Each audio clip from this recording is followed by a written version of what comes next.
So to set the mood, we start with this. The refugee crisis has prompted an emergency parliamentary session this afternoon. The violence on the streets has forced many people from their homes. Have been found dead in the back of a truck, trying to make their way across the border. The government is under fire from all sides for the way it's dealing with this crisis. It was bad at home. We had to leave. Dad couldn't come. I don't know where he is now.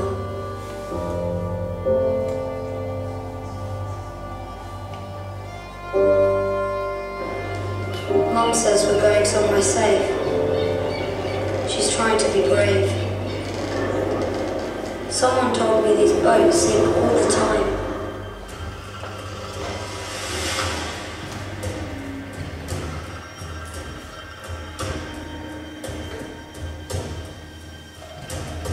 We couldn't stay in London. It was too dangerous. Most of the European refugees are trying to make their way south. They believe that Africa provides a chance for a better life. They put us in prison. I don't know what we've done wrong. I'm scared. We have tough decisions to make. We cannot treat these people like animals. There are too many whites living around here. It is my taxes that are going to support these people.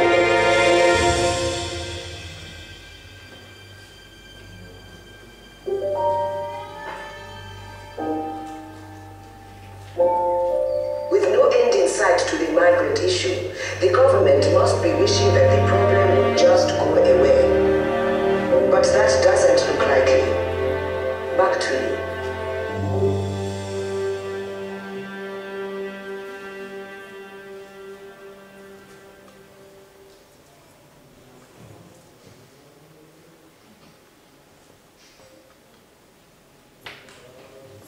So hello again, officially. My name is Jana Burr-Davanier. I used to be the campaign director of the Bulgarian Hellsinki. Now I'm a consultant for the organization and I'm a member of their board. So welcome to the third International Human Rights Camp of Amnesty International. It is organized as part of Amnesty's SOS Europe campaign, which aims to promote and protect refugees and migrants' rights along Europe's borders. This year's camp in Bulgaria is organized in partnership with the Bulgarian Hellsinki Committee. This week of action is used to denounce human rights violation against migrants and refugees at Europe's borders and to illustrate Amnesty's human rights concerns with actions and stories from the ground along the borders of Fortress Europe. Several activities and actions will take place in the center of Sofia during this week, and we'll let you know more about them in a bit. We have a great evening ahead. First we'll start with some discussions, and then we'll move on to our amazing exhibitions, which we have here tonight. And here with me tonight is John Dalhausen, who is the director of the Europe and Central Asia program of Amnesty International, International Secretariat. So I give the floor to John. Thank you. It's a great pleasure, I suppose, despite the subject matter. Certainly a privilege to be here opening this exhibition and in front of such a committed and engaged audience. I just wanted to start by thanking quickly the Bulgarian Helsinki Committee for everything they've put into this, not least with respect to this exhibition, but certainly much beyond that as well. We're hugely grateful. And to the Red House as well, obviously, for hosting this exhibition. I took a moment right early to wander around the exhibition in peace and quiet before we arrived. And obviously words can't entirely do justice to the human drama that they convey. I mean, they're truly exceptional and fabulous photos, so thank you very much. What they provoke, obviously to some extent, pity. I think more significantly a sense of awe and admiration for the determination and bravery of those still trying to make it across. And lastly, I think they provoke profound sense of shame and embarrassment to be part of a society that is subjecting people to this kind of treatment. I think if Amnesty International offers anything here, it's the power, the belief that individual people who care, who are confronted by this kind of visceral human tragedy, that they can do something about it. And if this week and this exhibition swells the number of people who are prepared to stand up and voice their outrage, their indignation at this kind of treatment, I think we'll have achieved an enormous amount. So in many respects, this is about an exhibition, but it's also about you, it's about everyone in this room. I will keep it brief, I will keep it there. There are lots of very interesting, fascinating people to speak to, not least the two photographers that have really fascinating tales and insights into this issue. So I very much look forward to listening to you. Many, many thanks. So as we said, this is the third International Human Rights Camp. The previous two were in Lampedusa, in Italy, and in Lesbos, in Greece. So we have here tonight with us, joining on Skype, Efi Latsudi, she is activist in Lesbos, Greece, and Paola La Rosa, activist in Lampedusa. This part of the conversation is going to be facilitated by Carmen Dupont, who is the European Campaign Coordinator on Migration in Amnesty International European Institutions Office. And I think we also need to welcome Catrinelle Modo, who is going to be doing the translation. She is the campaigner in the EU team.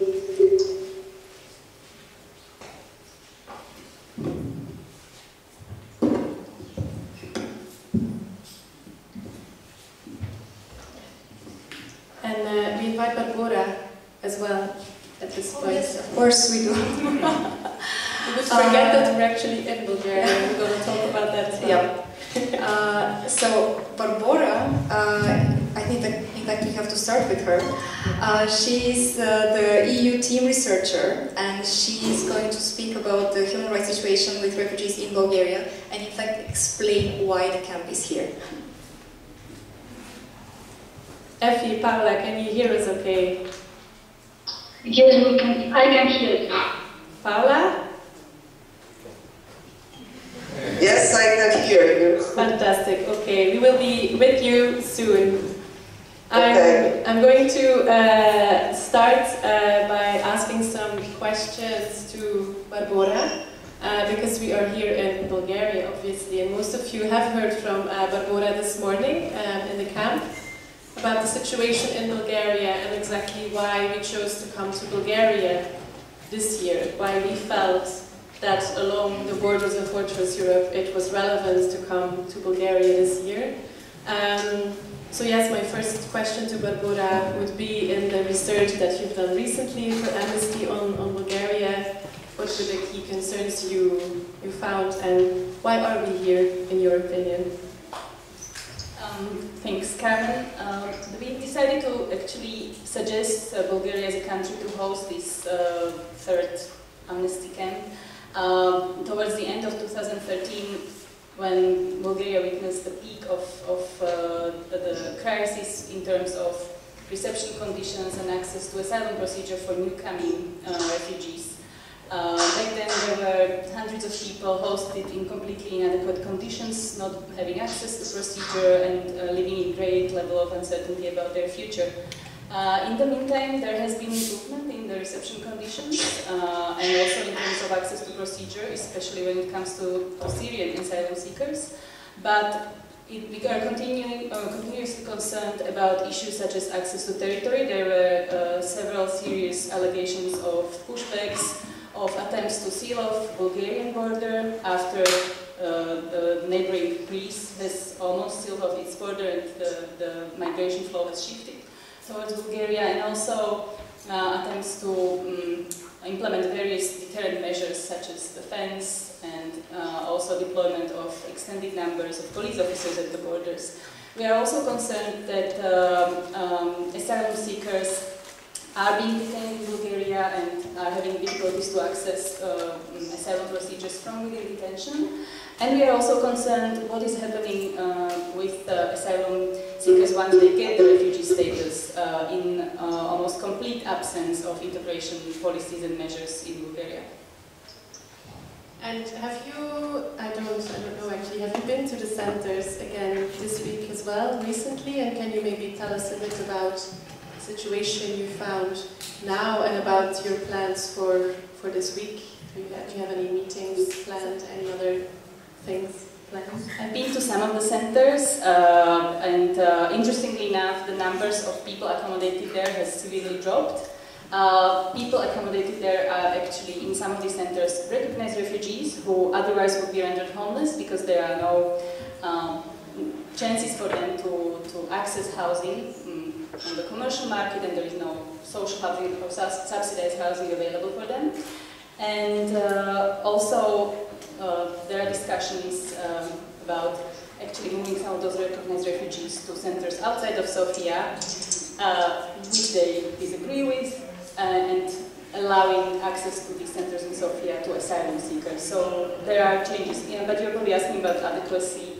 There have been improvements, but as I actually mentioned in the morning, the continuous concern is the location of these centers at the outskirts of cities, from where access to services such as education and healthcare is difficult, and also integration and interaction with the society in these towns is really difficult when you live at the outskirts. So that's one thing. The other thing actually that I failed to mention in the morning are all these thousands of people living on external addresses who don't have access to welfare benefits that are available to people living in centers.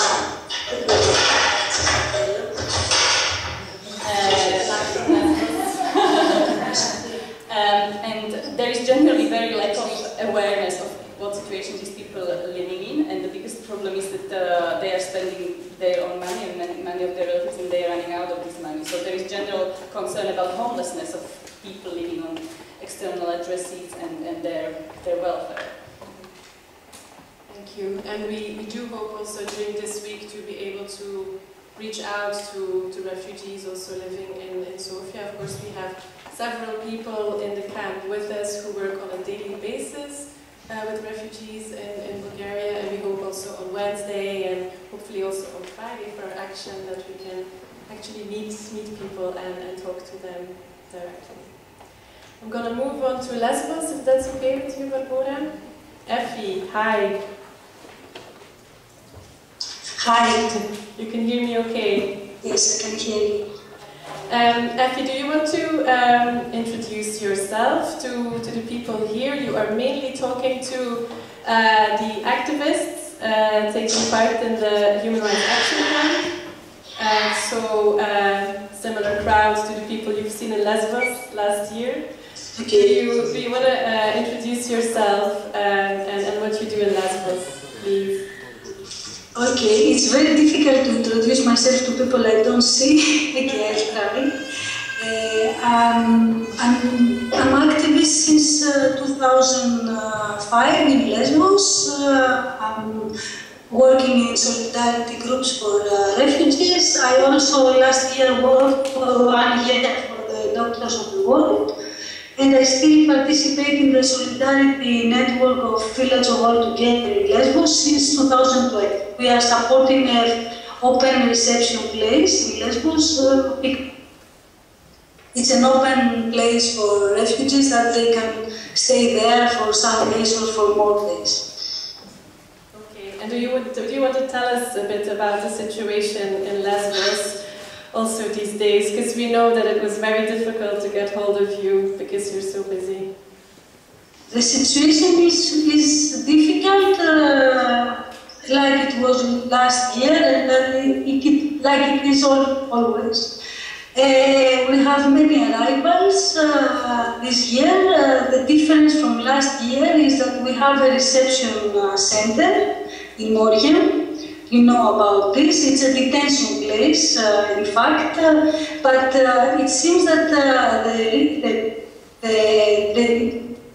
that center doesn't even cover the basic needs of the refugees, just to even to stay for some nights. So we still have the problem of refugees arriving and they don't have any place to go because Moria is full. And even though the conditions are very bad in the camp, people want to go to the camp because they need to get some paper so they can travel from Lesbos to mainland and then to try to travel to Europe. So what is happening now is that we have a detention place that we didn't have last year. That is full. The capacity is 98 people. We have more than 120 in this detention place.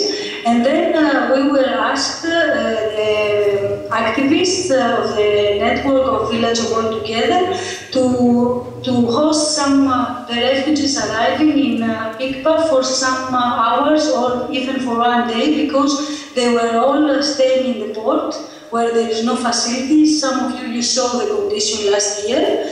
As the camp was full, they couldn't go there. We say, okay, we can have the people in this open place and they can have a real first reception there, free. We don't accept the presence of the police there or the Coast Guard. Okay, the authorities were in a big need, so they accepted. People were transferred in this in our place. But now we see that the authorities, as always, they make profit of our voluntary work, and they say, okay, people, they can stay there for longer and longer. And now we had last week 200 people in Pikpa, which is not possible to handle.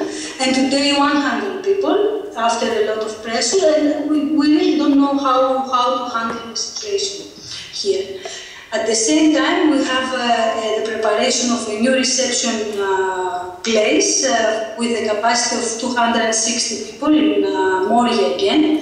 And I hope that it won't work, but they are preparing a detention place for more than and pre-removal center for more than 700 people, which is not acceptable for the local society from us.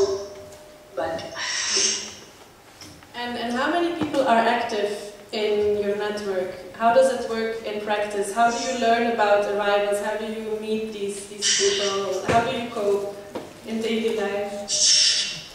Okay, this is all very complicated because now the authorities know us, so they contact some of the activists about the arrivals. The people that are active are like very active and present. They are like 15 to 20 people, and there is a big network of many people, but they are not present every day. And they are we are also a bit tired of the situation. It's very difficult to handle. And we also have the support of the refugees that already stay in Pikpa for longer time, people that they already have the status of the refugee. So this is also very important. They are supporting the other refugees just arriving. So we are happy that we have their help as well, refugees helping refugees. And who are the people arriving these days? Where are they from? Mostly are Syrians, but also there are, there are a big number of Afghan people arriving, and there are also people from Eritrea, from Somalia, from Mali, from Iraq, but the numbers are smaller. Palestinians, Sudan, but we have smaller numbers. The big numbers are Syrians and Afghans. And you know about how dangerous is the trip. Most of the time we have people that they almost drowned, and we are very happy that we don't have people drowned every day, because it's very possible. But you know that Friday we had another shipwreck, Samos, and they are still looking for the people there. 20 people are missing. That's very difficult. Is there anything else you would like to share, Effie, before I move to Paula? Because I also would like to ask the people here in the room then to ask you some questions. What I want to share is that what is happening here and what we experience has to do with the politics, the Greek politics towards refugees, which is very hostile. And I think this is what we are trying to change. And on the other hand, what I consider very important, but also very difficult in Lesbos, is that we are trying as citizens to participate in the solution and try to give solution, which is not easy, but still we are trying. And this is also our effort against the fascism that is growing in our society. Thank you, Aki. You're welcome. Paola, ciao, are you still there? Yes, I am here. Okay. I will ask you the same opening question. I understand you will answer in Italian and Katrina is here to translate. Can you introduce yourself to the people here in the room and tell us how you work on refugee and migrants issues in Lampedusa? Io sono Paola La Rosa, vivo a Lampedusa e faccio parte del comitato 3 ottobre, che è un'associazione che è nata all'indomani della strage del 3 ottobre scorso, nella quale 368 persone morirono vicino alle coste dell'isola nel tentativo di raggiungerla. L'associazione promuove fondamentalmente l'istituzione. Paola, ti traduco? Posso? Sì. Okay, my name is Paola Zera Rosa and I live in Lampedusa. I am part of the committee called 3 October, which is actually an association created at the aftermath of the tragedy of 3 October in Lampedusa, where 368 people died while trying to actually reach the island. Scopo principale dell'associazione è quello di promuovere l'istituzione della giornata della memoria e dell'accoglienza il 3 ottobre di ogni anno per ricordare tutte le vittime delle migrazioni. The main purpose of the association is that of calling for the establishment of the Memorial Day for the commemoration of all the victims of similar tragedies. E soprattutto fare pressione nei confronti del governo perché provveda più presto al riconoscimento delle vittime mediante l'esame del DNA e stabilisca delle regole che valgano per sempre per far sì che queste persone possano anche dopo la morte ricevere una degna sepoltura e un nome. Okay, I'll try this. And put pressure on the government to try to recognize victims as soon as possible through the DNA exam in order to ensure that everybody gets a decent burial and a name. I think I got it. Paola, magari puoi parlare un po' più piano? Italian is not my mother tongue.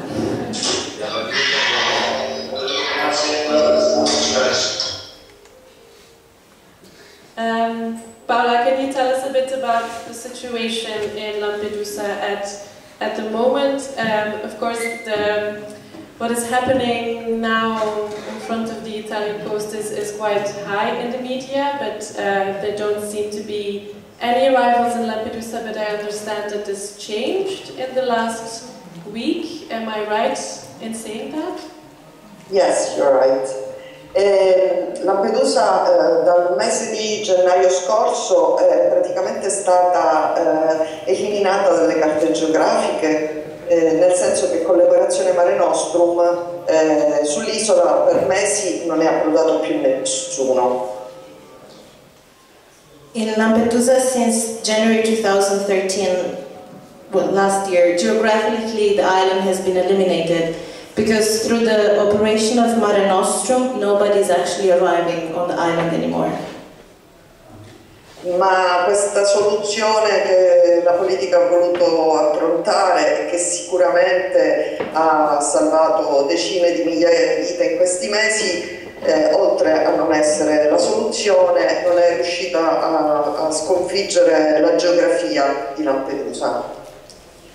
This solution, although it did manage to save thousands of people, thousands of lives, However, it is not a solution, and actually it didn't manage to effectively cancel the island geographically. Infatti le navi della Marina italiana che sono schierate davanti alle coste libiche ogni tanto si lasciano sfuggire qualche barcone, qualche barca, e quindi anche in questi mesi abbiamo avuto sia dei naufragi che nell'ultima settimana anche degli arrivi qui direttamente sull'isola. The boats of the Italian Marine, which are actually around the coast of Libya, have managed to miss big boats arriving, and actually in the last few months, unfortunately, there have been shipwrecks, and in the last week there have been actually arrivals on the island. E infatti l'8 luglio scorso, che tra le altre cose era l'anniversario della visita del Papa a Lampedusa, oltre 1000 persone sono arrivate sull'isola. On the 8th of July this year, which was actually the anniversary of the visit of the Pope on the island, 1,000 people have arrived in Lampedusa. Creando chiaramente dei problemi che noi avevamo più volte sollevato e previsto, in quanto essendo il centro chiuso l'idea era della prefettura, cioè dell'organo che si occupa in questi casi di questo tipo di emergenze, la loro idea era quella di lasciarli sul molo di attracco delle motovedette anche per una notte intera, in attesa che l'indomani all'arrivo della nave venissero imbarcati e portati in Sicilia. Okay. This arrival has highlighted some of the problems that we have also previously highlighted. Being a closed center, the prefecture, which is actually the authority in charge of dealing with this emergency, has decided to leave these people outside at night in the harbor, and the next day they were all embarked on the boat that took them to Sicily. Il nostro sindaco si è opposto a questa soluzione, ha chiesto e ottenuto che il centro venisse riaperto per queste persone, che quindi sono state portate all'interno del centro di prima accoglienza, che malgrado sia previsto per accogliere un massimo di 350 persone, ne ha accolte oltre 1000. And the mayor of Lampedusa was put in front of this problem and actually decided to open the center, which was closed at the time. And unfortunately, this center, which is like the first arrival center, has a maximum capacity of 350 people, and in this instance, it actually welcomed 1,000 people. Al riguardo devo fare una precisazione: il centro di prima accoglienza di Lampedusa non è di competenza del comune di Lampedusa. Lo stesso sindaco, per potervi entrare, necessita dell'autorizzazione del Ministero degli Interni. I just want to make one mentioning. This Center for Forced Arrivals and Forced Welcoming is not actually under the authority of the municipality of Lampedusa, but in order to be able to access it requires the approval of the Ministry of Interior. Nessun abitante di Lampedusa, attivista o cittadino o altro, può entrare nel centro di Lampedusa senza l'autorizzazione, tranne coloro i quali vi lavorano per conto dell'ente che lo gestisce. No citizen or inhabitant or activist in Lampedusa can actually enter such a center without the previous authorization. The only people that are allowed to enter is the staff that actually manage such center. Le 1000 persone sono state poi in parte trasferite con dei ponti aerei nei giorni successivi. Among the 1,000 people, half of them have been transferred in the following days with airplanes. Ma in questo momento ci sono ancora 300 ragazzi arrivati qui l'8 luglio scorso. At the moment there are still 300 ragazzi uomini or quasi tutti eritrei. Okay, so there are 300 men, boys, most of them from Eritrea, which are still in the center at the moment, although they arrived on the 8th of July. Anche 48 ragazzi tunisini arrivati ieri sera al porto di Lampedusa. And an additional 48 people from Tunisia would actually arrive last night in the harbor of Lampedusa. Per cui la situazione paradossale, ma il paradosso è un'abitudine a Lampedusa, è che in questo momento in un centro di accoglienza chiuso, ufficialmente chiuso, sono accolte 300 persone che stanno qui dall'8 di luglio, malgrado il centro le dovrebbe accogliere per un massimo di 48 ore, quindi sono più di quelle che il centro potrebbe contenere, che stanno qui da più di 48 ore e che stanno all'interno di un centro che è ufficialmente chiuso. So the situation is a bit paradoxal, however a paradox has become an unusual situation in Lampedusa.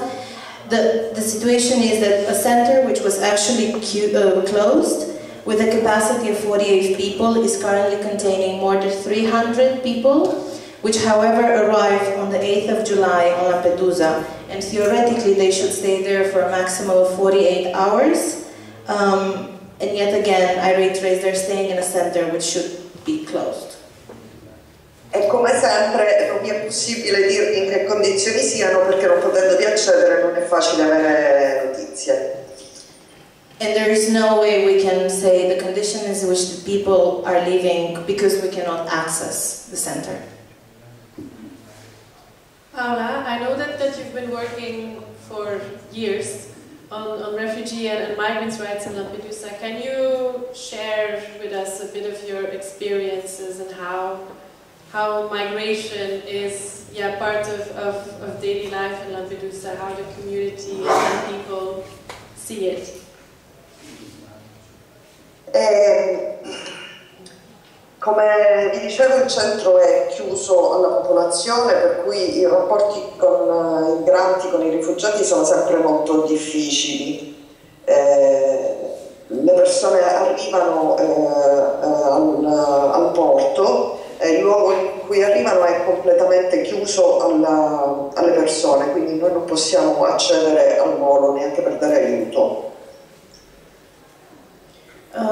The center is closed for the population, and having an interaction or relationship with the people that arrive is very difficult. As soon as people do arrive at the harbor, the perimeter is closed, so we cannot even access the shore or the deck, therefore we cannot even give help. È anche vero che, sempre per il famoso paradosso, le persone che vengono portate dentro il centro da anni possono poi uscire fuori da un buco che c'è nella rete di recinzione che tutti conoscono e tutti lasciano aperti anche per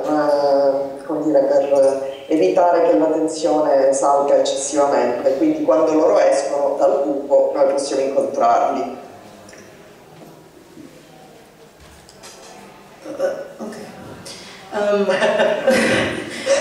Non ti sento benissimo per quello. So once... Se vuoi ripeto. No, it's okay. When people do get into the center, and this is a situation that's been known for years, there is actually a hole in the net that surrounds the center, and everybody knowingly leave it open. Therefore, people can actually somehow exit, and that's the moment when we can actually meet them. Right? In questo senso, quando i ragazzi possono venire in paese, cioè quando sostanzialmente il loro soggiorno si prolunga per molti giorni, quindi loro iniziano a sentire l'esigenza di uscire fuori, vengono al centro del paese e lì è possibile incontrarsi e parlare con loro. So when people, they actually do remain for numerous days in the center, when they feel the urge or the need to get out, this is, they do it through the hole in the net, and they actually arrive in the center of the village, and that is the moment when we can actually start speaking to them. E siccome i lampedusani, gli abitanti di Lampedusa sono come tutte le persone del mondo, c'è chi li accoglie con gioia e con allegria, e c'è invece chi addebita a loro, scarica su di loro tutte le colpe, tutto quello che non va sull'isola, compreso la crisi che in questo momento sta attraversando il turismo a Lampedusa. And in Lampedusa, people are as in any other place in the world. There are people who welcome whoever arrives, and there are people who actually are not happy about that. There are people who express their happiness to meet them, and there are those who discharge all the guilt for everything that doesn't work in Lampedusa, including the economic crisis that the island is going through at the moment. Thank you, Paola. I'm going to open the floor for questions. Yeah. Okay, first here, then here. The microphone. Hello, my name is Rekha. So I know what I can do in Switzerland, but I don't know how can I support you in Lampedusa or in Lesbos, even if I'm not there. What can I do? Happy, Paola, easy question.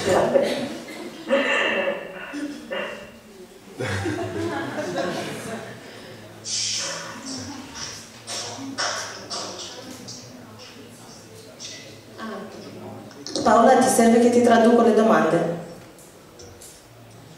Io non sento, se è per me la domanda io non sento nulla, nel senso che non capisco le parole neanche in italiano. Okay, the question was from one of the participants from Switzerland, who was asking both of you, how could she actually help and support you in the work that you do in Lesbos and in Lampedusa? No, scusate, non sento proprio, neanche, non capisco. Prima sentivo meglio quando era girata dall'altro lato. I'll try another, proverò con un altro microfono. Senti meglio? No.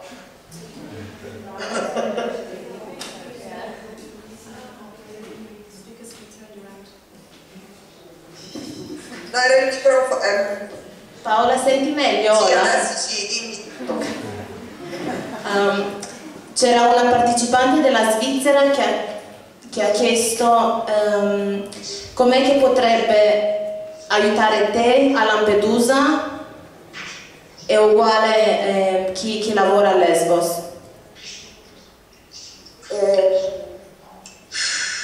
Anche quando le condizioni in cui vengono trattenuti i migranti a Lampedusa non sono delle migliori, io sostengo da anni che il problema non è Lampedusa. Per aiutare queste persone bisogna fare una sola cosa, chiedere che vengano aperti dei corridoi umanitari, che le persone non siano costrette a salire su quelle barche. Even though people are detained when they arrive in Lampedusa, and even if the conditions are not the best, I always said that Lampedusa is not the problem. What we've been trying to ask, and what you could ask as well, is actually to have safer routes so people would not be forced to actually take and be on these boats. Effie, do you want to say something on this? Should I also answer the question? If you, yeah, please. I cannot hear very well the questions, that's a problem. We don't hear us... Shall I repeat it? Okay, I understood how they can help from... in my opinion, also I don't believe that the problem is the condition in Lesbos. I think that we have to do with the European policy towards immigration, and that should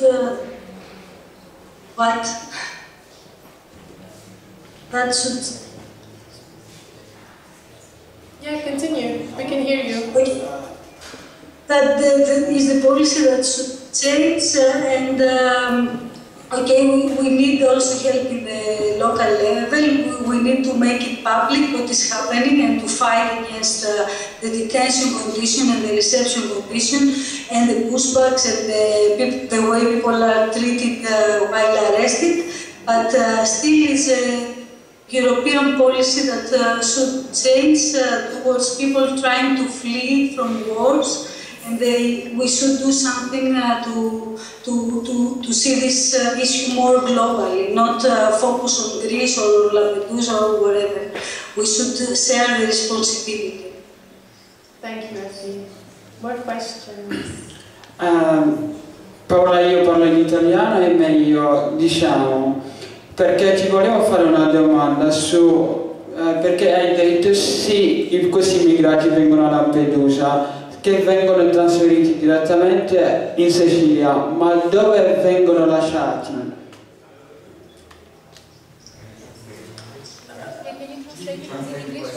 Okay, you're right when you're saying that migrants the people are arriving in Lampedusa and then they are transferred in Sicily. Where exactly do they go? Paola, l'hai sentita in italiano? Se la domanda era per me continuo a non aver sentito. Ok, c'era un ragazzo che parlava dal fondo e ha detto: allora le persone arrivano in Lampedusa, poi vengono trasferiti in Sicilia, dov'è che vanno esattamente? Allora le persone arrivano a Lampedusa, poi vengono trasferite in Sicilia, lì se sono richiedenti asilo vengono portati in dei centri che si chiamano CARA, ovvero sia centri di accoglienza per richiedenti asilo.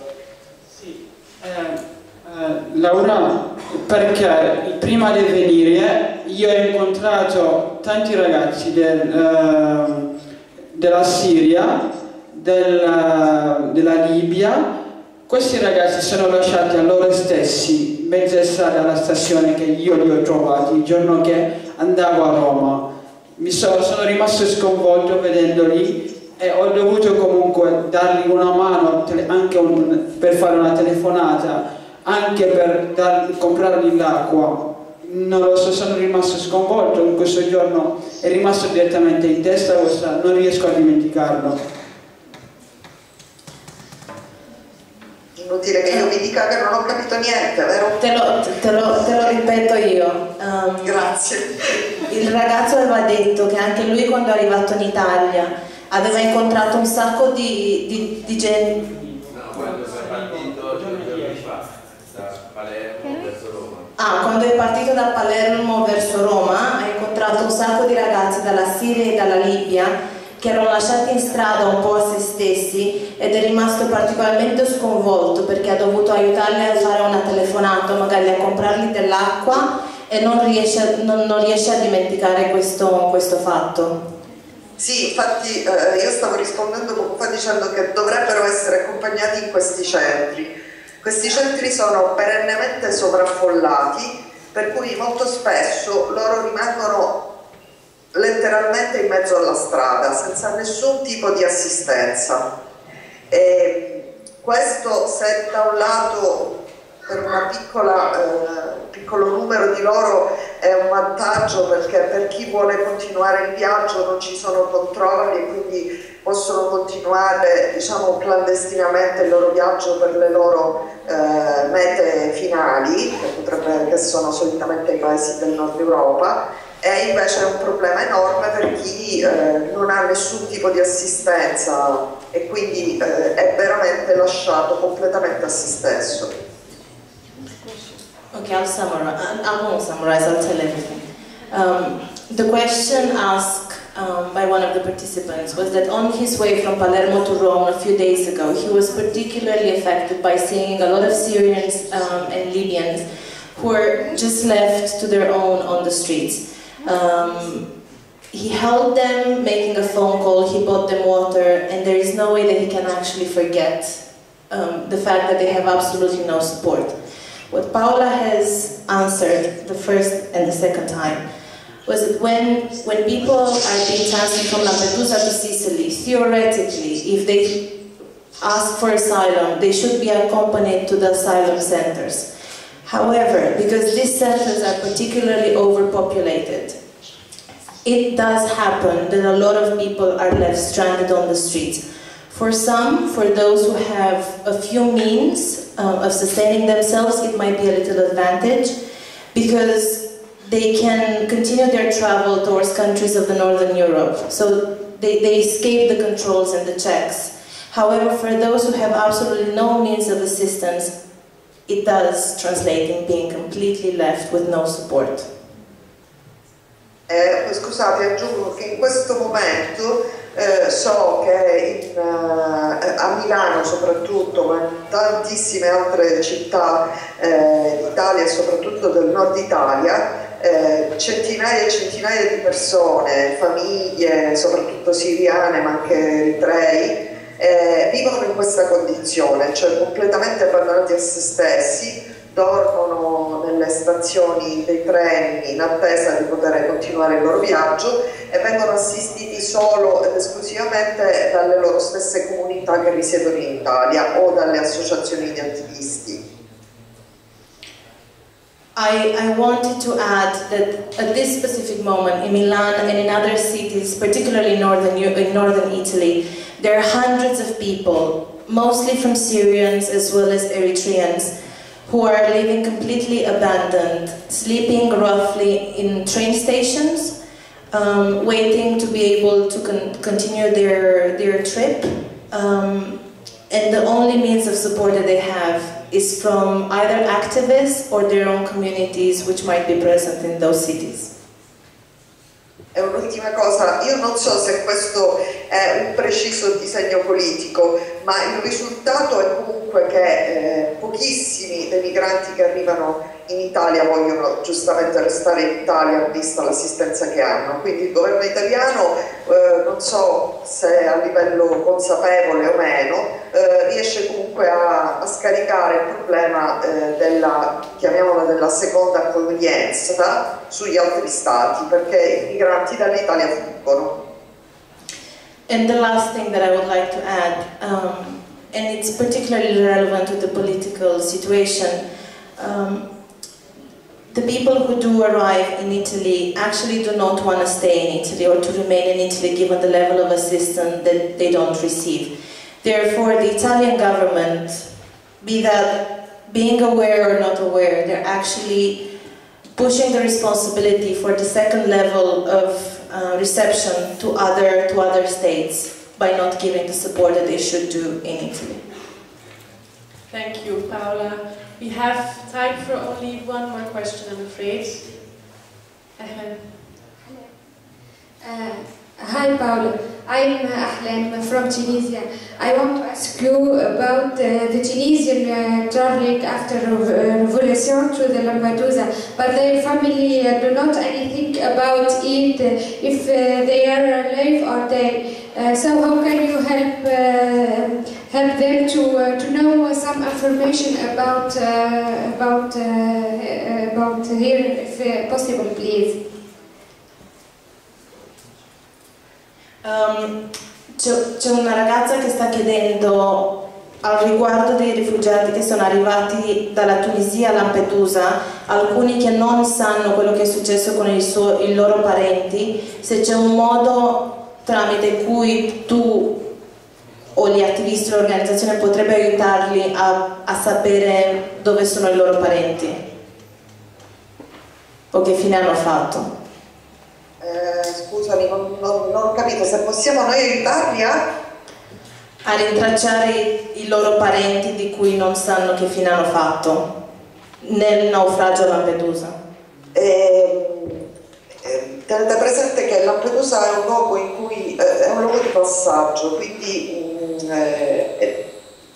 oltre alla difficoltà del contatto con loro, i tempi sono o dovrebbero essere molto stretti, i tempi della loro permanenza sull'isola, quindi non è facile aiutarli in questo. Capita però spesso che delle famiglie ci chiedano, che magari sono residenti in Italia o nel resto d'Europa, ci contattino per avere notizie dei loro familiari se sono sbarcati sull'isola e se si trovano qua.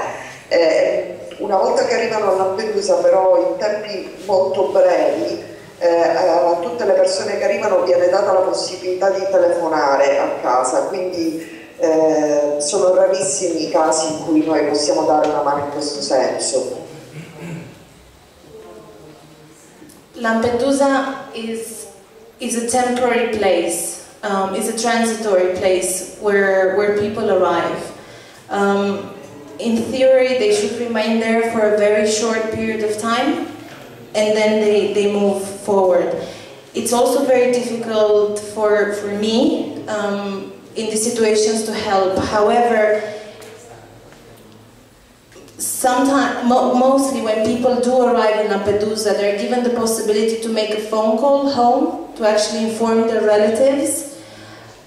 But I reiterate that it's very difficult for us to be able to help in specific cases.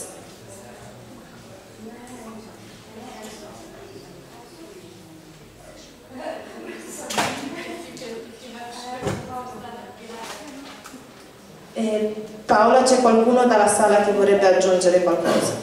Okay, there is a service from Red Cross national societies in all different countries that's called Restoring Family Links.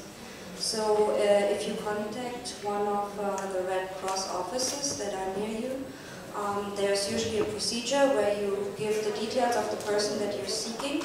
First of all, they'll help you make a phone call as well, but if you don't know where this person is, or if you have an idea in this or that country, they will contact the Red Cross societies there, and they cooperate with the institutions and the refugee centers and have sometimes, most of the times, lists of names and help. I mean, it's a long procedure sometimes, but sometimes they can help really quickly if they have sufficient information about the centers. Paola, c'è una partecipante che ha aggiunto che esiste un servizio della Croce Rossa che si chiama Riunire le famiglie, quindi attraverso i loro officers potrebbero essere dati dei dettagli, li aiuta a fare una telefonata e comunque a cercare di venire a sapere di che fine hanno fatto. E questo servizio della Croce Rossa collabora con le istituzioni, può mettere insieme una lista dei nomi, è una procedura lunga, però in teoria potrebbe essere d'aiuto.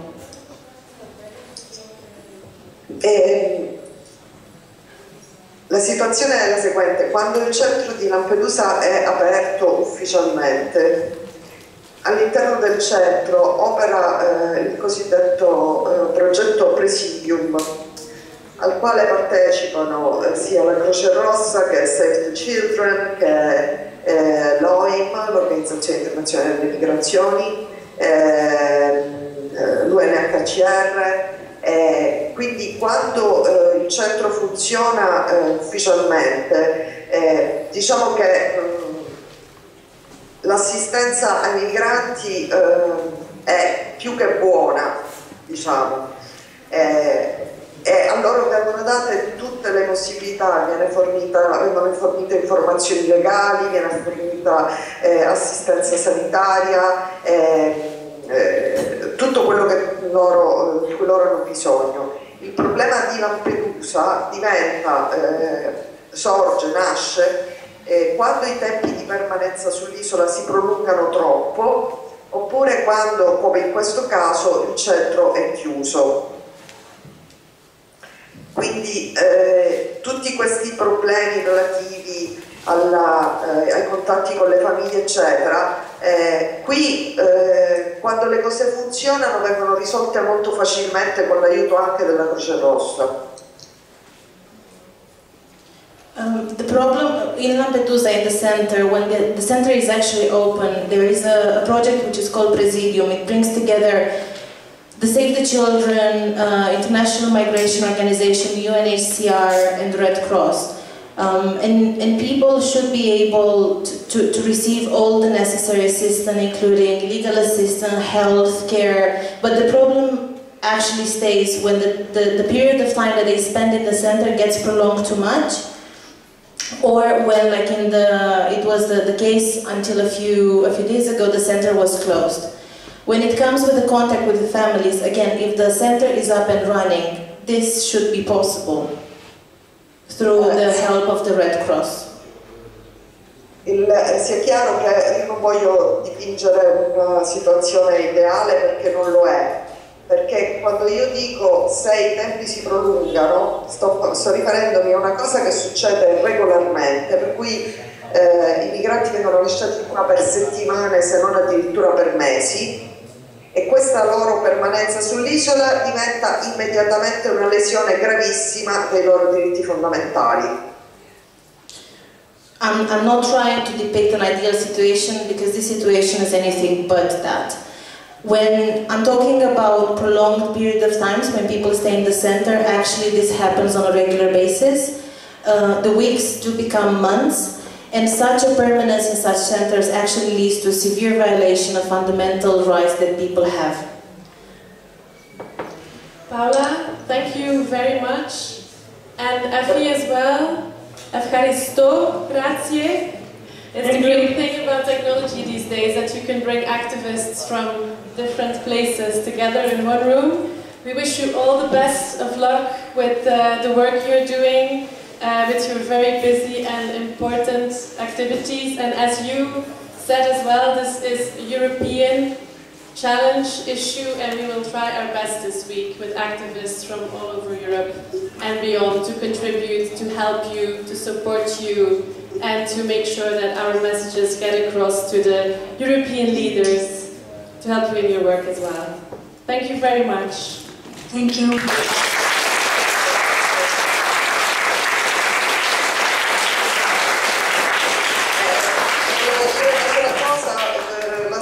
Prossima, tra una decina di giorni, Amnesti tornerà per il quinto anno consecutivo a Lampedusa per il suo annuale campo dei diritti, e quindi aspettiamo Amnesti con il solito entusiasmo. Grazie. I want to add that for, I don't remember what number, for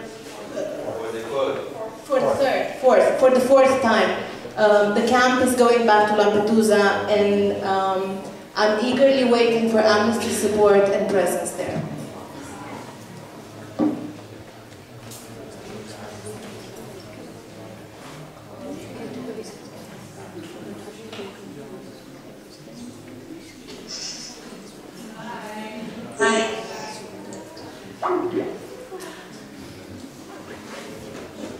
Okay, so we need, it's not the right one.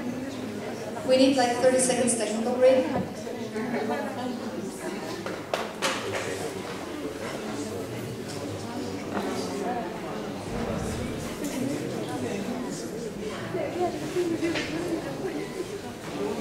And the break's over. Okay, so now we move to our amazing photographers.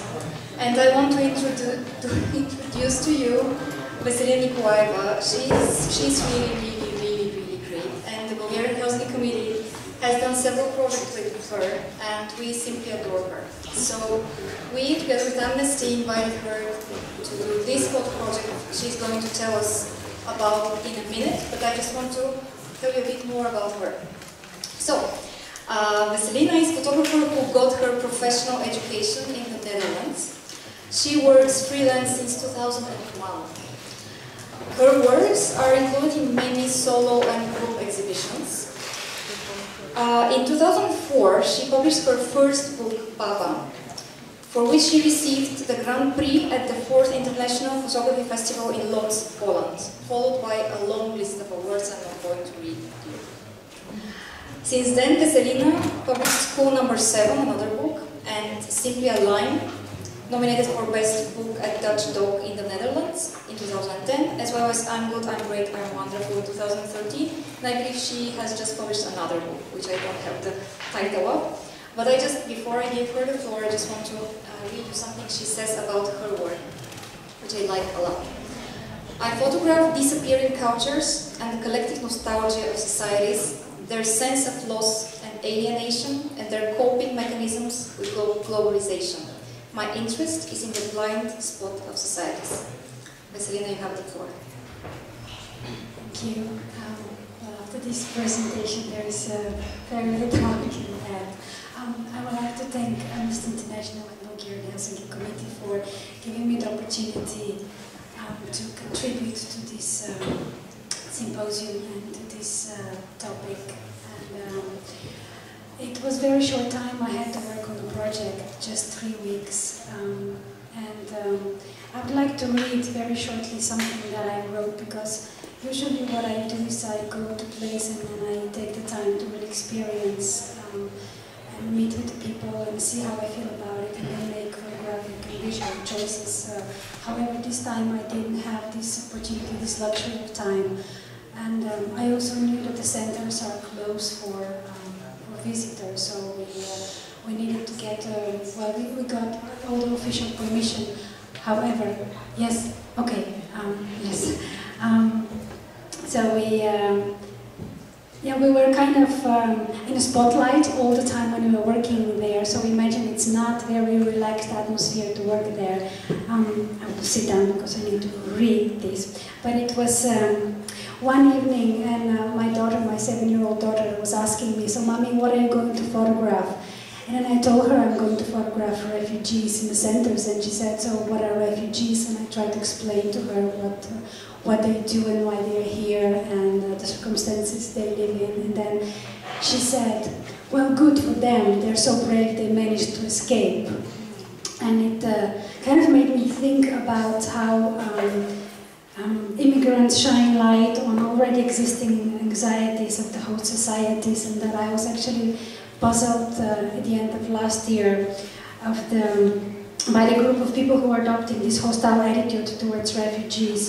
And then I started thinking that since I do a lot of portraits, maybe I should just try to take a very, very simple portraits of these people.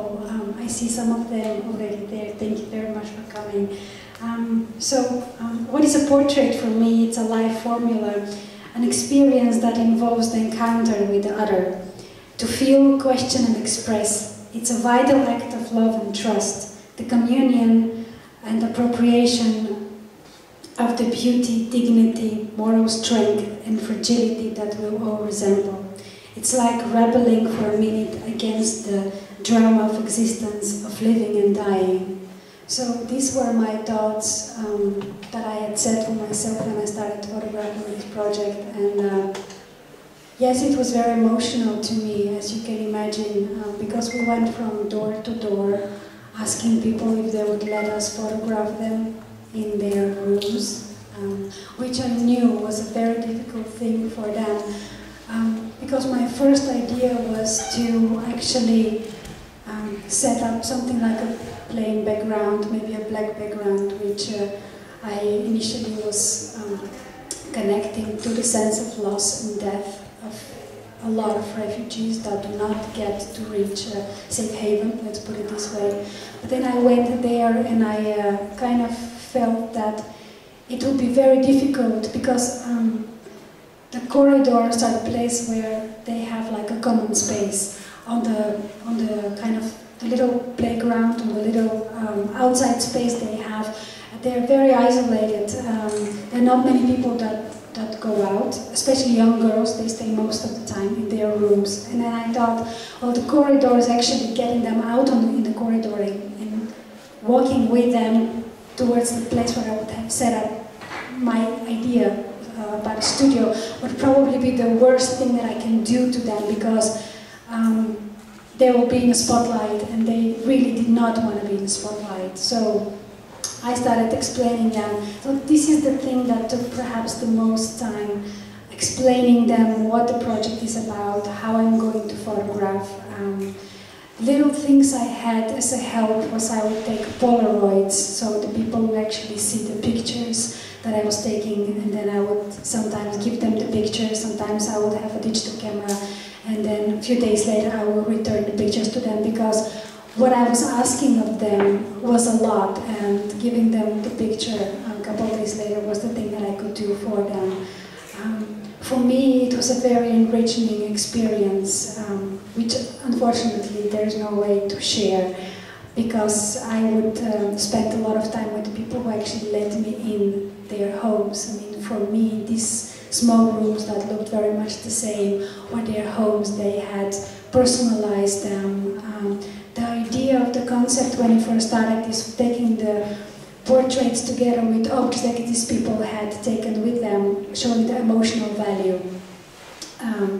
We weren't expecting to see that they had almost nothing. We would think, oh, I cannot, or I would always travel together with this photographer, I always travel with this and that object. But talking with them, for me, it became very clear that how priorities change when you are running away, when you're fighting for your life, or for your life of your unborn child. Priorities change, and objects and sentimental values lose their value, the ones that we have not being in these circumstances. There are some small sentences that are that we are sharing with everybody under the portraits. I would like to just mention one of them, which for me was very strong. It was a father talking about leaving Syria when his pregnant wife was just entering 9 months, and then my, of course, first reaction was, but weren't you thinking how dangerous this could be? And then he looked at me. I kind of thought with a pity, like you didn't understand how it is. On the street they're killing people for no reason. I would rather have my child and my wife dying on the way trying to escape than sitting there waiting for this to happen for no reason. So this picture for me is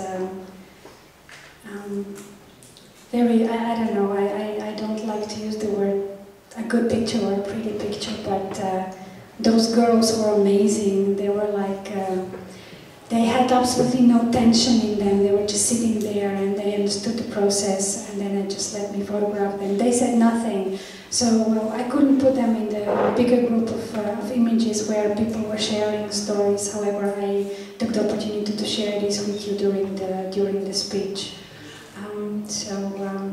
Yes, one more time, I would very much appreciate if no pictures are taken from the exhibition outside, because only very few people gave permission for them to be posted on internet.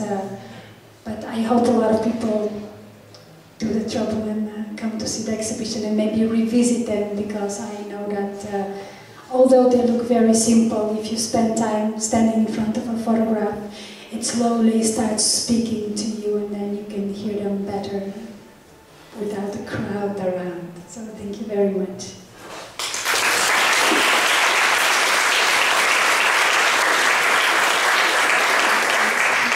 Thank you, Bessie. And now we have some short Q&A time for Bessie. So any questions for her?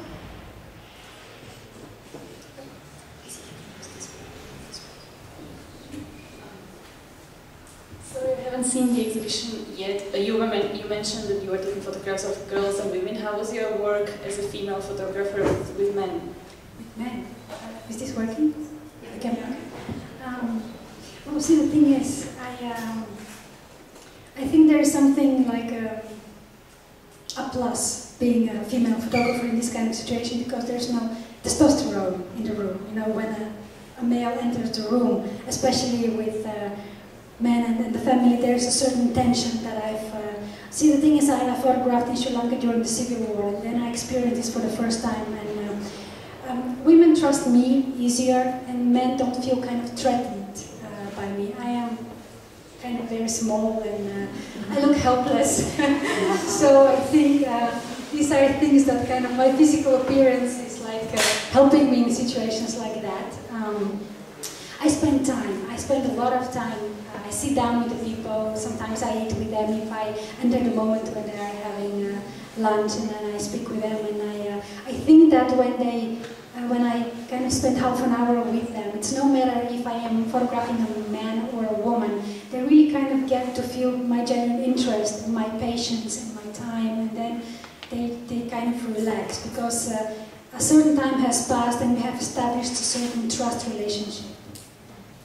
So I think this is what works. It's not that much male or female photographer photographing women or men, but it's just kind of being very honest and connecting to them in a kind of very direct way. And since I'm kind of very much interested in taking the pictures and I spend time listening to their stories, they kind of, we create this kind of bubble of intimacy and trust, and then they can just relax and I can take the picture.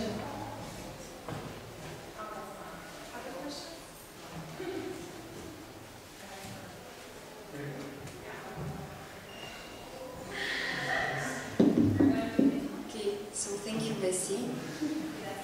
By the way, she was the speaker at the last TEDxBG, so the biggest TEDx event in Bulgaria, and she spoke exactly about the importance of time in photography. Before I introduce you another amazing photographer, we again need 30-second break. So take a deep breath.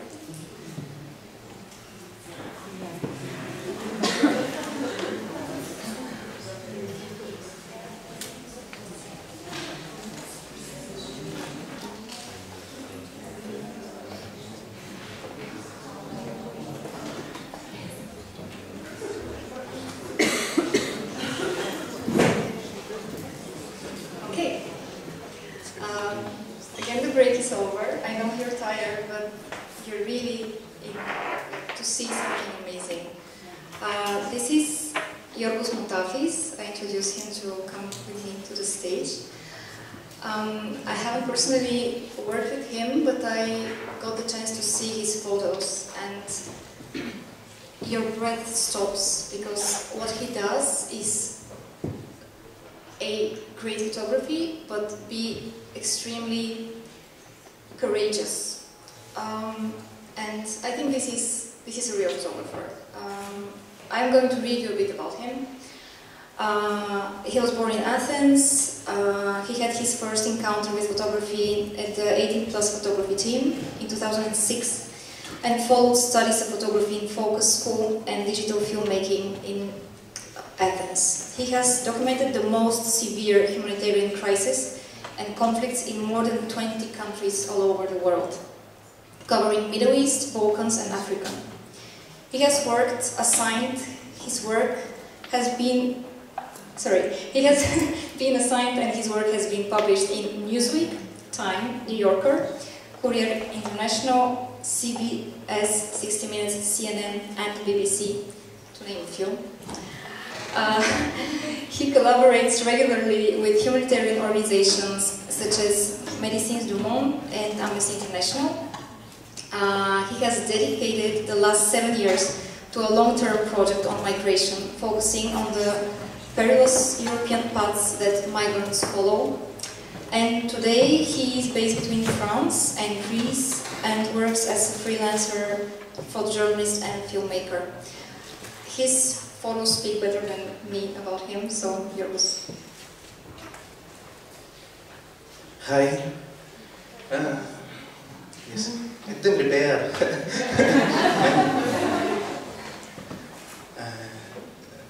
I want to say thank you, because some people work to prepare this exhibition. Thank you very much, all of you guys.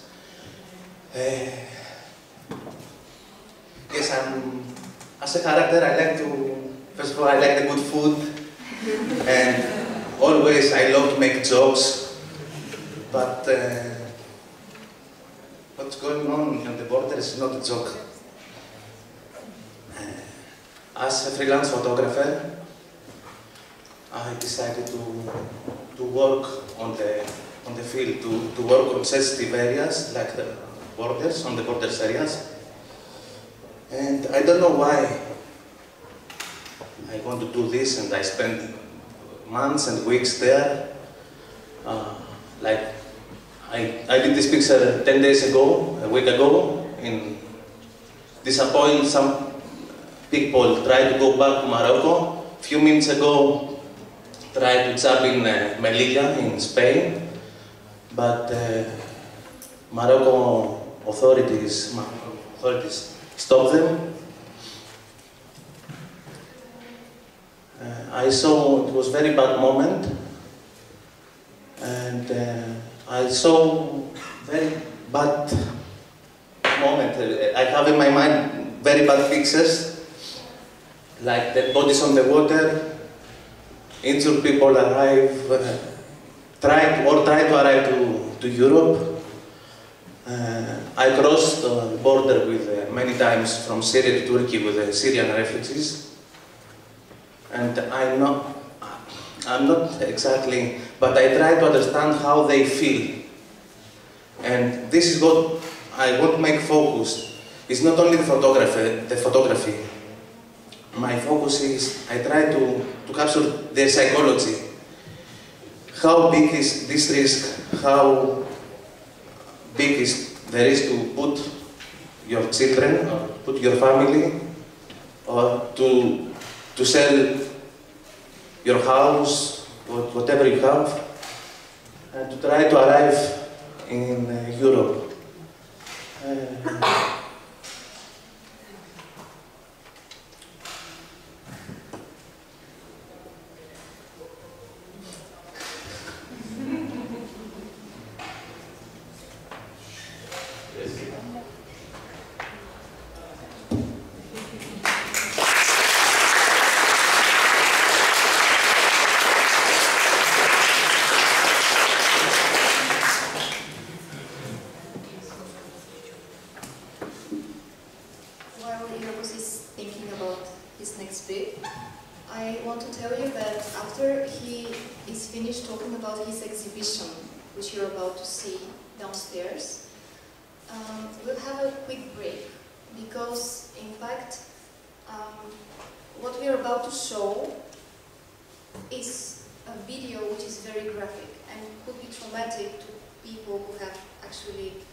So we'll have a quick 5-minute break, and we'll let everyone who might feel that this could be traumatic and difficult, just do not come after this break in this room. And after the video, we're going to have a short discussion, and then this official part will be over. But Ghiorgos, what do you think? Would you like to tell us a bit more about the photos they can see downstairs? Like, do you want to say more about several photos, or do you do this after they return? It's better to do after. To do after? Okay. So we announce now a quick 5-minute break. Please be back in 5 minutes. Thank you.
Thank you, Ghiorgos. This is pants in the stomach. It's really tough to watch, but as Ghiorgos said, it's the reality. But more than the reality, it's something very personal to the people who appear in this footage, but also to Ghiorgos, who has experienced it with them. So thank you very much for letting us in and allowing us to see that. Ghiorgos mentioned before that all these people are taking a lot of risks to reach safety, to reach Europe. And what we see is what they're met with when they are trying to cross Europe's borders and when they finally managed to reach Europe. We've seen quite a few images of the difficulties and the hardship that this travel means for the people who experience it. We've seen police violence, we've seen torture, we've seen fences, and this is what refugees and migrants who are trying to reach Europe are experiencing, and this is the reality. I would like to emphasize the importance of this work, the work that Ghiorgos is doing, the photography that he's doing, but also what he shared with us today. Because viewing this, witnessing this through his work, makes us want to do something and makes hopefully people realize that what is happening at the moment in Europe is just not acceptable and it's something that has to change. So hopefully people who are witnessing this work and who are able to, and privileged enough to be able to see Ghiorgos' work, will want to do something about the situation. I would like to ask Ghiorgos a couple of questions to tell us a little bit the story behind some of the scenes that we have seen. Ghiorgos, would you like to tell us a little bit about the story of the burial that we saw in your video?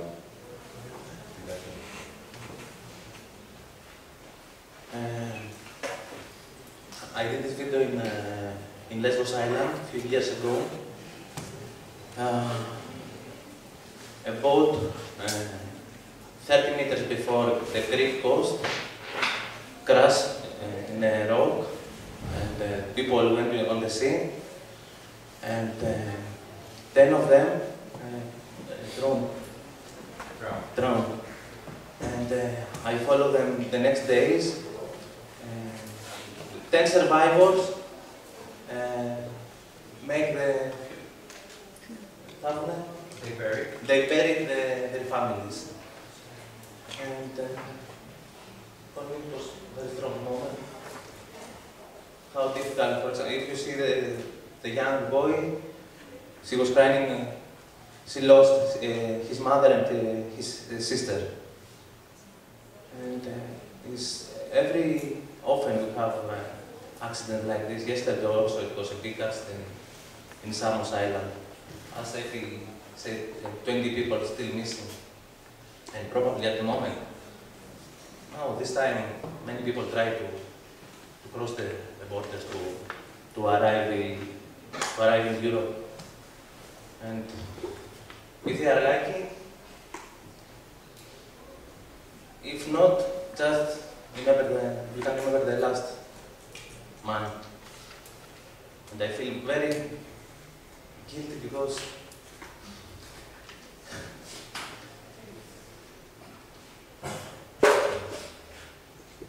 it's one of the people's fault. I didn't ask the permission to take his picture.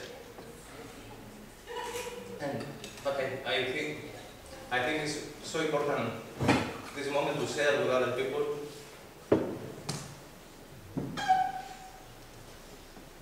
But I don't know at least his name.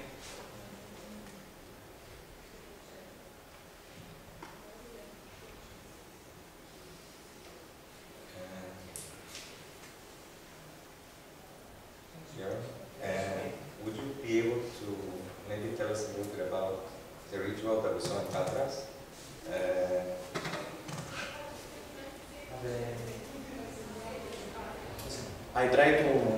I visit some unofficial mosque in Greece.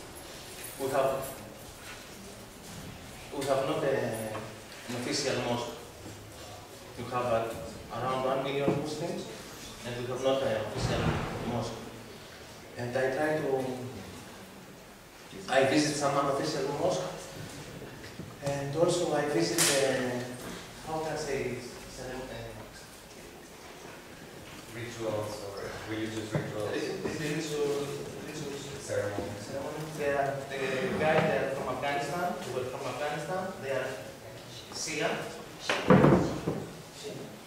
and they unofficial mosque next to the port of Patras. They do every year.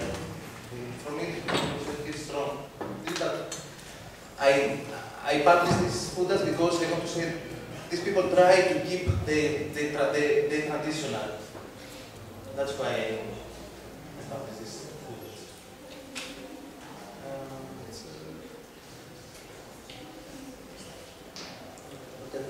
I worked 7 years on this story, but I feel very, very sad for the picture that I saw last 2 weeks ago in Morocco-Spain borders. First time I didn't, many people, I asked before I go what's the condition, but to see 500 people try to climb the fence, that's why I lost my work before for the picture, because these people still screaming in my.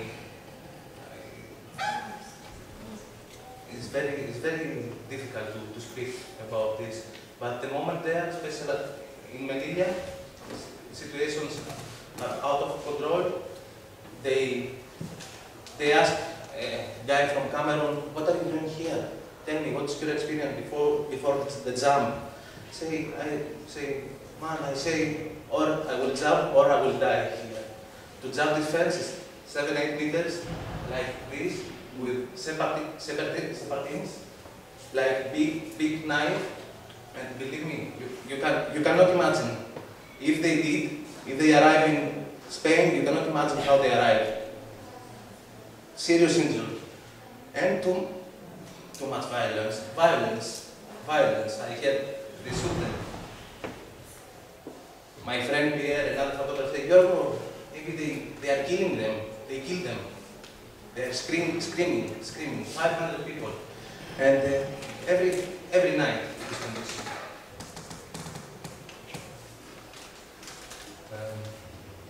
I would like to check if people from the audience would like to ask Ghiorgos a question or share something, some thoughts or feelings. No, I'm just going to ask a question because I don't want to go emotional. I've seen some pictures that it looks like you were on the Coast Guard boat. So could you please tell us about this? How did you manage to get on?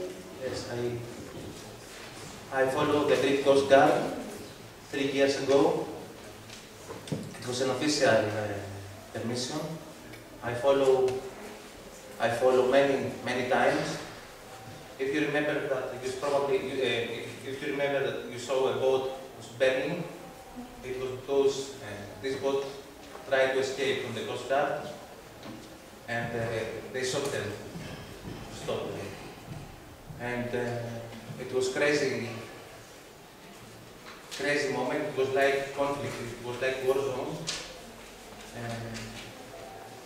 Of course, arrest 2 traffickers and 16 migrants. The problem is they did this with a journalist in the boat, and they give them very hard time. Can you imagine what they are doing when they are alone? I speak about pushbacks. I never see, but many people told me that they tried 3-4 times. And if you see from Greece to the Turkish side, or from the Turkish side to Greece, say, it's very close. You can swim also. But if you go on the water, and if you, for the first time, see in your life, like people from Afghanistan, it's very difficult to arrive to the other side. That's why we have many accidents. Also because most of these people, they don't know how to use this boat, drive this boat. But they are doing. I estimate that they do this because they don't pay the ticket of this trip. Sometimes they pay the ticket with their lives.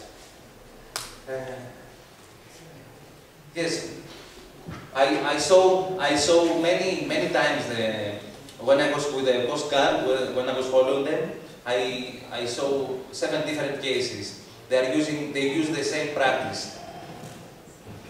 They try to trap them. One time I was in the middle of the deal with the Turkish Coast Guard. They say no, take them, no, keep them, no, take them back, no, but we have a deal, no, take them. Finally, they took them to the Greek side. I got to say, it's a very good game, and these people are the players. Georgios, first of all, I would like to say you thank you, Evharisto, because we can, with this film, we can feel, well, not feel what they feel, but slight of it. And I can't imagine how difficult your job is. And have you been threatened, or have the police tried to prevent you from filming all these images?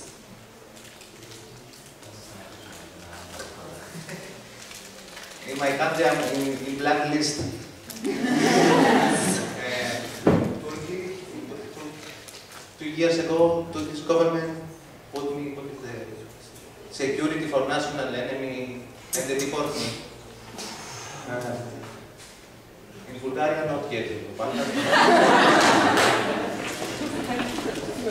Listen, I published during our last camp, last year in Lesbos, I decided to publish 2 moments when the Coast Guard arrested the trafficker because it was a trafficker, and the other say, don't make a move, I kill you, because the migrants try to destroy the boat. And after this, the Greek authorities invite me to report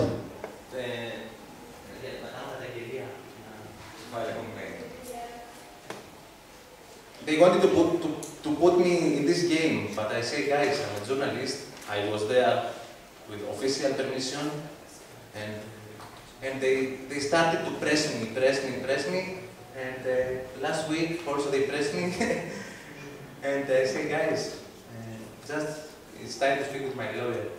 And of course, I'll give you an example. It was last year. I have a good assignment as a freelance photographer. I need to work to survive, to continue to do what I decided to do. It was a big assignment for me for CNN, and we're going to cover the fence between Turkey and Greece. And everyone was happy. The permission was good, but last minute say, okay, dear CNN team, you are welcome, except Ghiorgos Mutafis. I mean, I cannot work more with them. That's why I work like this. I work unofficial. I try to work unofficial. As a photographer, the risk is too big.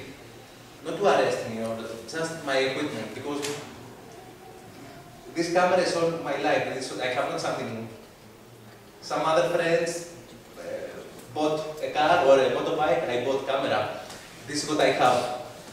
And but this is the only way to take this risk and to publish the story of these people. And I'm not doing something special. Okay, maybe you can say you are a little bit crazy. I don't know why I do this, but can you? And I decide to do this. These people didn't decide to put themselves in this condition. Okay. My name is Musa Abdullahi. I'm from the Central African Republic, and I'm a refugee in Israel. I would like to thank you very much for bringing this, for giving voice to the voiceless. I think you did an amazing job, but my very simple question is it possible to get this video? If yes, where and how? And we can share it to other people, because I asked because in the beginning you asked not to film it, but I think if I go back I would like to talk about this, but I cannot remember everything. So I would like to ask if there is a possibility to get the video. And if not, so why not? Thank you. I will put online this video in the next coming months because I'm still working on this video to put some statistics and to make them a little bit more professional. But at the moment it's not available for publication, but will be very, very soon. And I will post, of course, in Amnesty's social media. But at the moment it's not ready. And to be honest, I say, Ghiorgos, it's time to make this short film. My goal is to make an 8-minute film. But I'm always accident in Lampedusa, or let's go to Lampedusa. Open new gate in Balkans. Let's go to work a little bit in Balkans. And I think, but now it's time to. I have a lot of footage. It's time to close this story, and very soon will be available and you can find online. Hi, I'm Zoe from the UK. I just want to firstly just say I just think what you've done is amazing and that you're incredibly brave. But the question that I wanted to ask you is, obviously you've covered so many kind of amazing stories and places, but is there any place or any story that you haven't had the opportunity to cover but wish that you had?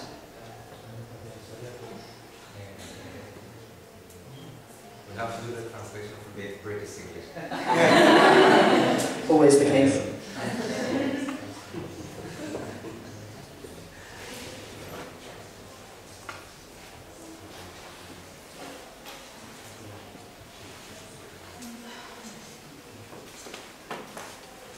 Listen, I don't know.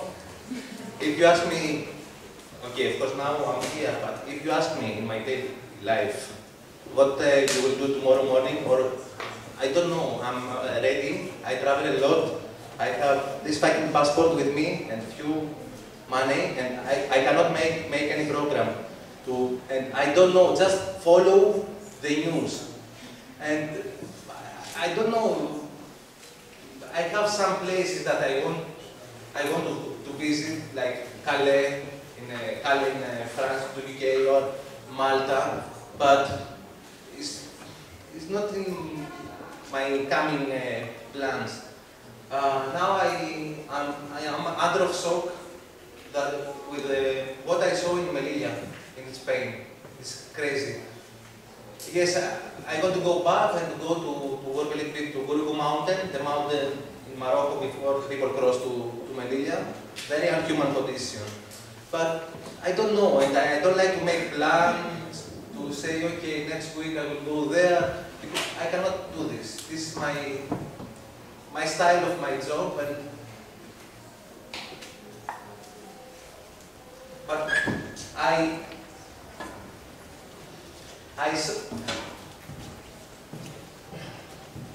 like to, but it's not the idea, but I know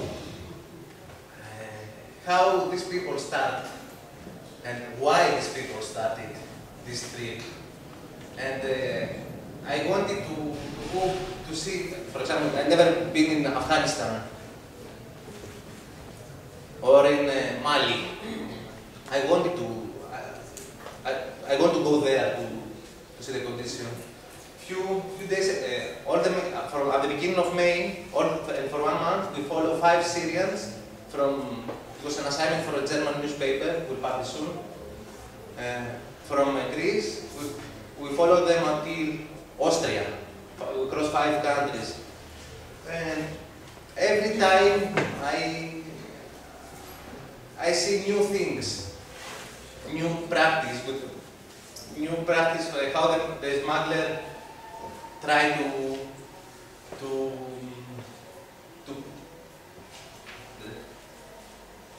make them to cross the border. And I don't know, maybe I didn't give you any answer, but Actually, I don't like to make plans. For example, if I was in Athens yesterday in Greece, of course, with the first plane I was in Samos to see the situation about this accident. 100% I would try to be there if I was in Greece. I am Hussein Majid. I am a Nigerian, but I stay in Italy. Actually, at first I would like to thank you a lot for trying to show this to other people that I think probably they are not aware of what is going on. And I was once a part of this, yeah. To say the reality, this is something that is extraordinarily dangerous. Yeah. More than the way we think, more than the way we imagine. And it's not that we normally used to take this kind of a risk to come to Europe, to rob, or to do some kind of stupid things, or to be judged. Nah. Actually, what I would like you people to understand is this. If really a human being will risk his life just to take this kind of a journey, then you have to think, oh, what makes him do that? Then definitely it's something so dangerous. Maybe he is running just to survive, just to have a good life, just because he thinks he is human. And there is life in him, and he wants to live, he wants to die in a good way. He doesn't want to be killed. He doesn't want to be slaughtered or being burned alive. So, normally we took this risk. Not because we wanted to, not because there is something of fun. Not because we are idiots or illiterate, not because maybe we don't know the difference between our right or left. No, that's not the reality. Yeah. Maybe we are here in search of a peace, or what we call freedom, what we call human rights. But instead, here in Europe, the European judge us after all the travel, after all the risks. In this travel, you don't know if you will be alive or not. But to us, it doesn't matter if we will be alive or not. What matters is just that we want to die handsome. We don't want to die with blood in our face. This is why we normally used to take this journey, so believe me, I really appreciate what you just did. And I know for you it's so much, it's heavy for you to witness this kind of a thing. Also to us, every day it appears to us like nightmares. Yeah, it's a past, yeah, I was once part of it. But believe me, every single second I live with this thing. Because it's something terrible. Something, I don't know how to explain it. Because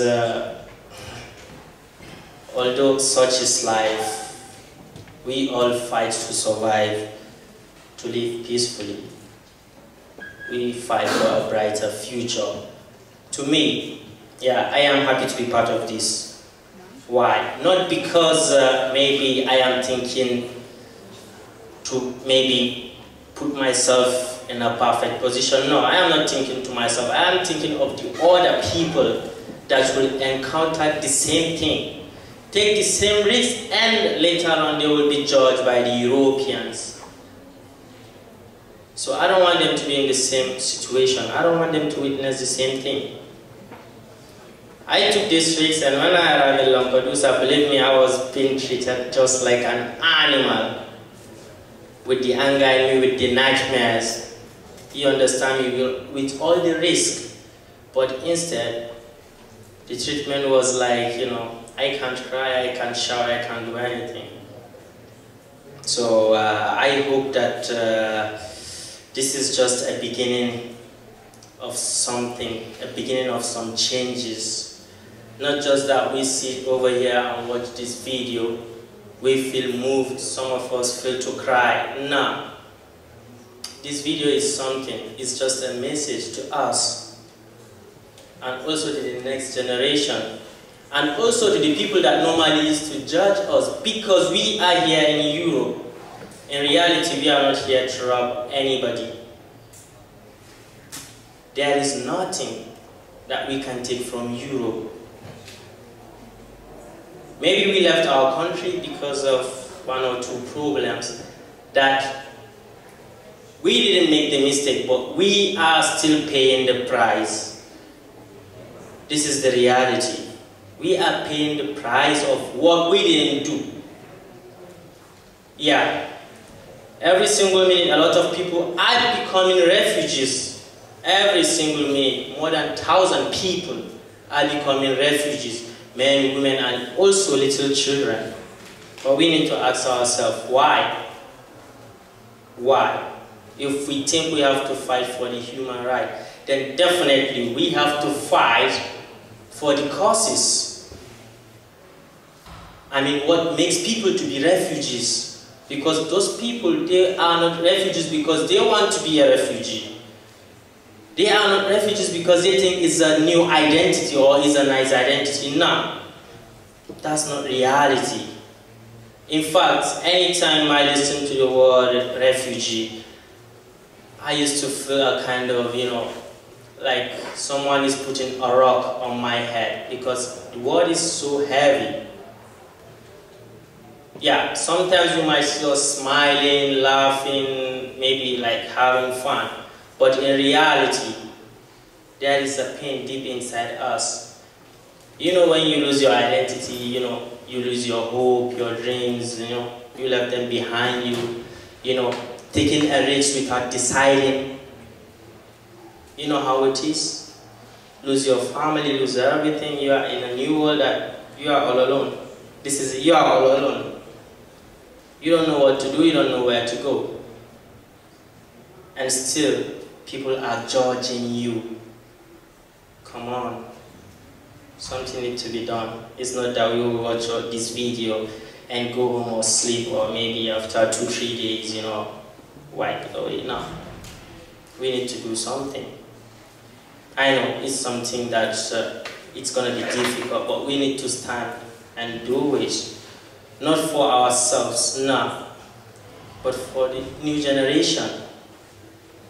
Yeah. Prevention is better than cure. This is the reality. Thank you very much, okay?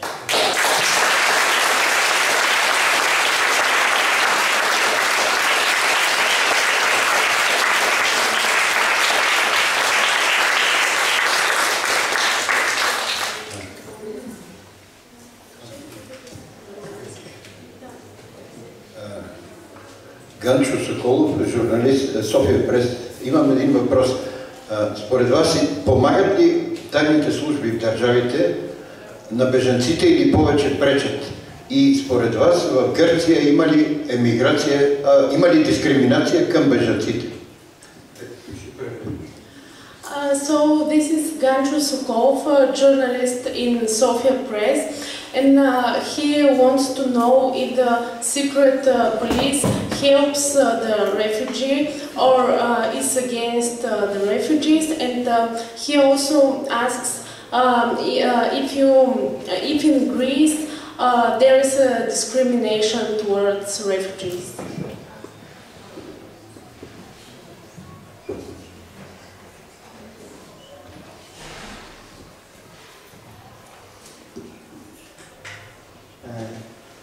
Like Bulgaria,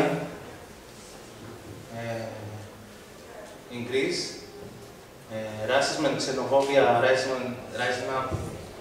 We have many cases that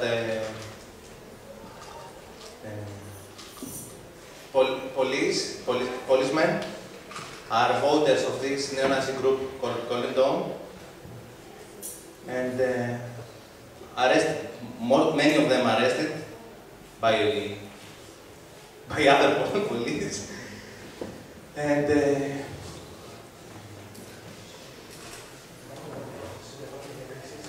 is definitely discrimination. But the big problem for me is in Balkans, like in Serbia, Bulgaria, Greece, is the racism. Yeah. I want to ask you something, but first I want to thank you. This video made me cry, but not for me, not for the other person who passed. This video made me cry because I think the future, how many persons want to die? How many persons want to continue to die every day? Because they need peace. They go to the other side to live this new experience, new experience on the life.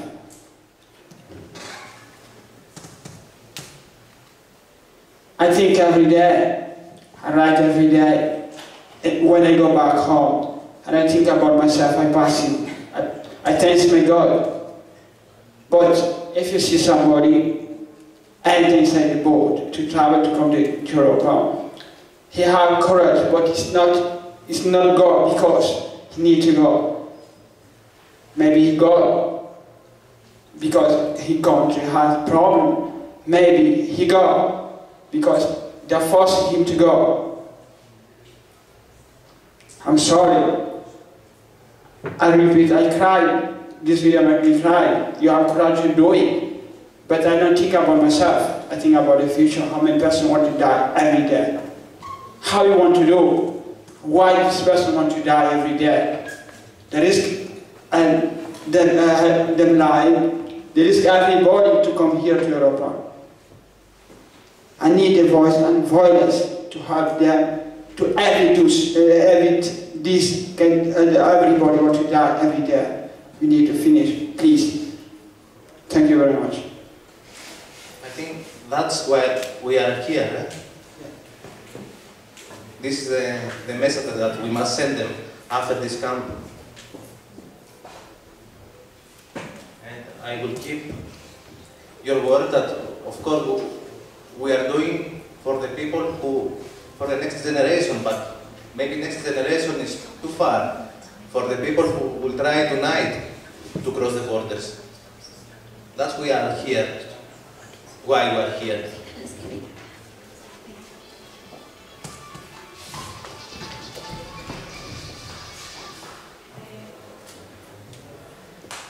Okay, so thank you very much to everyone who participated in this discussion, who shared.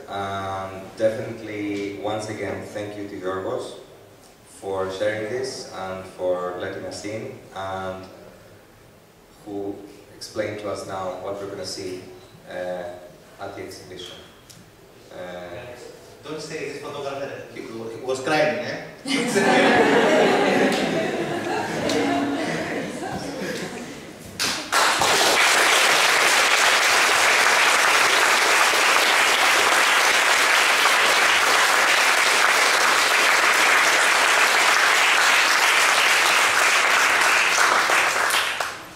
Thank you, Ghiorgos.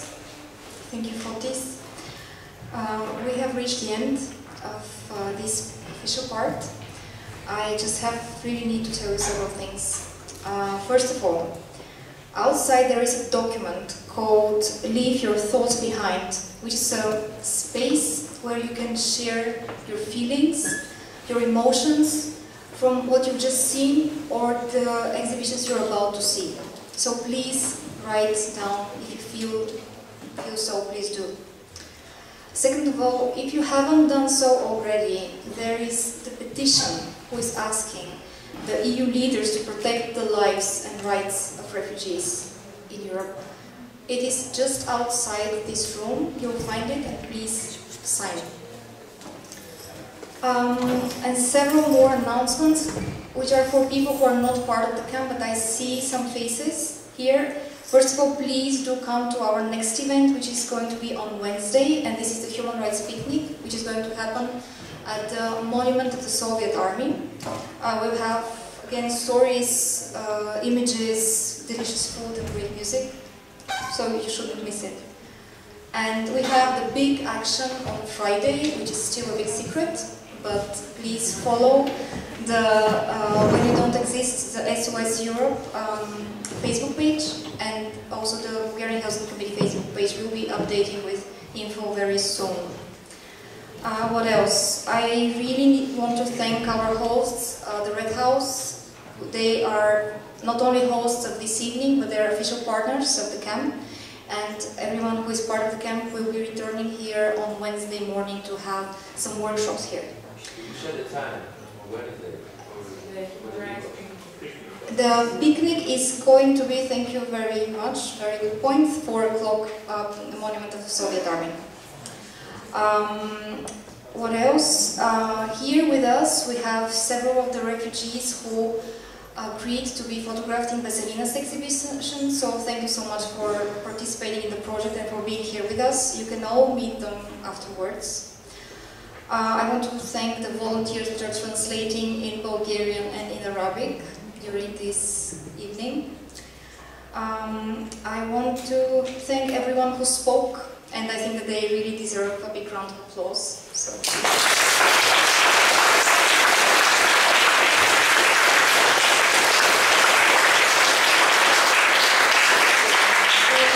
And finally, I think that the biggest round of applause should go to every one of you who are part of this human rights camp, who all came here to Bulgaria to support this amazingly worthy cause. So yes, a big applause to you too.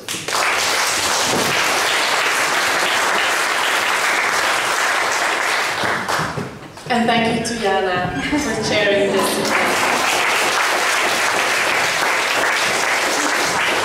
And because we tried to build this as an experience for all of you, please try to follow my directions now. When you go out of this door, just immediately turn left, left down the stairs, and there Ghiorgos' exhibition starts. And his exhibition takes the whole ground floor.